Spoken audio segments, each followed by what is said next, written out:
संतोष देशमुख हत्या प्रकरणात सगळ्यात मोठी अपडेट. वाल्मिक कराड आणि इतर आरोपींवरचे आरोप निश्चित करण्यात आलेत.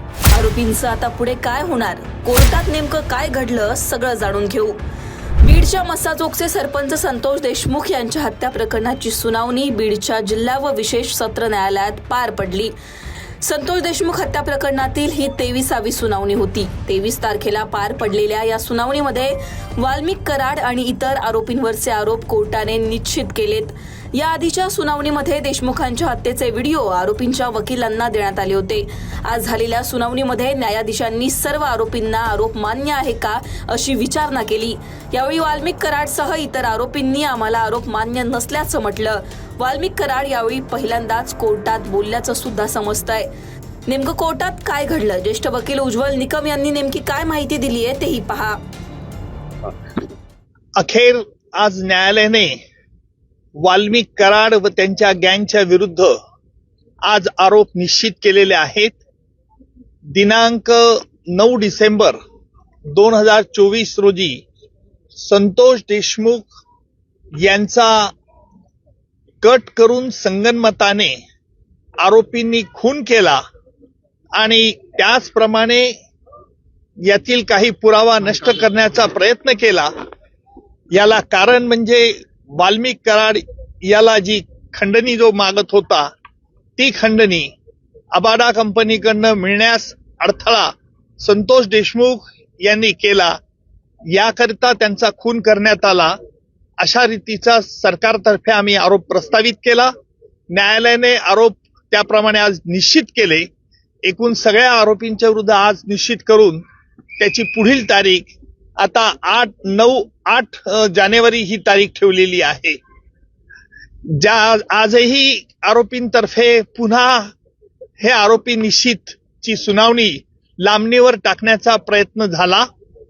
आरोपींनी या खटल्यामध्ये आतापर्यंत जे D2 ऑपरेशन केलं, ज्याप्रमाणे पाकिस्तानतर्फे K2 operation, K for Kashmir आणि K फॉर खलिस्तान असं केलं जात होतं, त्याचप्रमाणे आरोपींनी देखील या खटल्यात वेळोवेळी वेगवेगळे हातखंडे वापरून D2 operation, D for delay आणि डिरेल, उशीर करणं आणि खटला उलथून टाकण्याचे प्रयत्न होते. त्याला आज आरोप निश्चित झाल्यामुळे या प्रयत्नांना चाप बसलेला आहे आणि यापुढचं सुनावणी, यापुढे जी 9 तारखेला सुनावणी आहे त्यामध्ये सरकारतर्फे कागदपत्र ज्यांच्यावरती प्रॉसिक्युशन भिस्त ठेवत आहे ती कागदपत्र आरोपीला मान्य आहेत किंवा अमान्य आहे याच्याकरता विचारलं जाईल. त्याच्यानंतर साक्षीदारांची यादी दिली जाईल आणि प्रत्यक्ष पुराव्याचं काम लवकरच सुरू होईल. कोर्टाने आरोप निश्चित करताच धनंजय देशमुख यांची प्रतिक्रिया सुद्धा समोर आली आहे. आरोपींना आता लवकरात लवकर फाशी व्हावी अशी मागणी धनंजय देशमुख यांनी केली आहे. चार्ज फ्रेम आज झाला आहे, तर माझी प्रतिक्रिया अशी आहे पहिली की आता आरोप निश्चिती झालेली आहे, तर लवकरच आरोपींना फाशीची शिक्षा झाली पाहिजे आणि देशमुख कुटुंबियाला आणि या लढाईत सगळे जे पीडित कुटुंब होतं आमचं देशमुख कुटुंब, सगळं गाव, आणि ज्या पद्धतीने या सगळ्या लोकांनी या न्यायाच्या बाजूने उभा राहिले त्या सगळ्या लोकांना न्याय पाहिजे आणि तेवढीच आमची सुरुवातीपासून मागणी. आम्ही न्यायाच्या प्रतीक्षेत आतापर्यंत आहोत. लवकरात लवकर आज चार्ज फ्रेम झाला, आरोप निश्चिती झाली आहे, तर लवकरात लवकर आरोपींना फाशी होणं ही माझी प्रतिक्रिया आहे. मात्र कोर्टाच्या समोर ज्यावेळेस दोष वाचून दाखवण्यात आले, चार्ज ड्राफ्ट वाचून दाखवण्यात आला, त्यावेळेस आरोपींनी डिनाय केलेला आहे आणि आरोपींची जी भाषा होती ती देखील तुम्ही सर्वांनी ऐकली.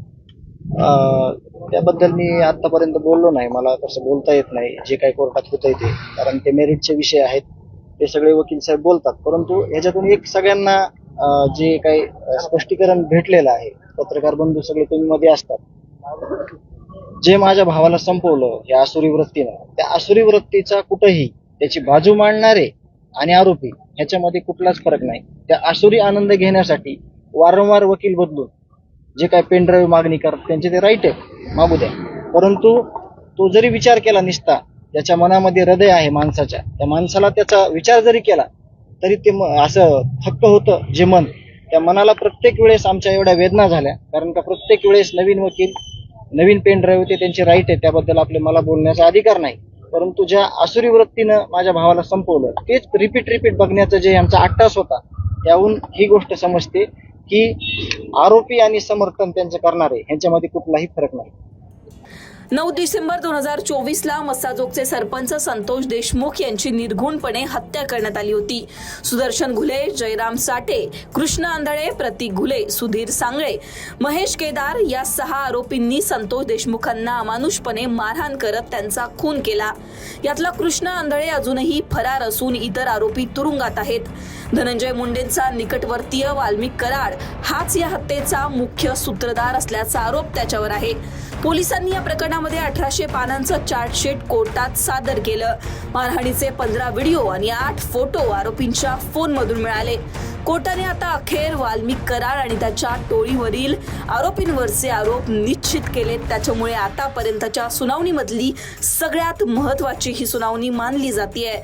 त्याच्यामुळे आता आरोप निश्चित झाल्यानंतर आरोपींवर पुढे काय कारवाई होते हे पाहणं महत्त्वाचं असणार आहे. यापुढची सुनावणी 8 जानेवारीला होणार आहे. त्याच्यामुळे 8 जानेवारीच्या सुनावणीमध्ये नेमकं कोर्टात काय घडतं हे पाहणं महत्त्वाचं असणार आहे. तुम्हाला यावर काय वाटतं कमेंटमध्ये सांगा. लोकमतला सबस्क्राईब केलं नसेल तर सबस्क्राईब करायला विसरू नका.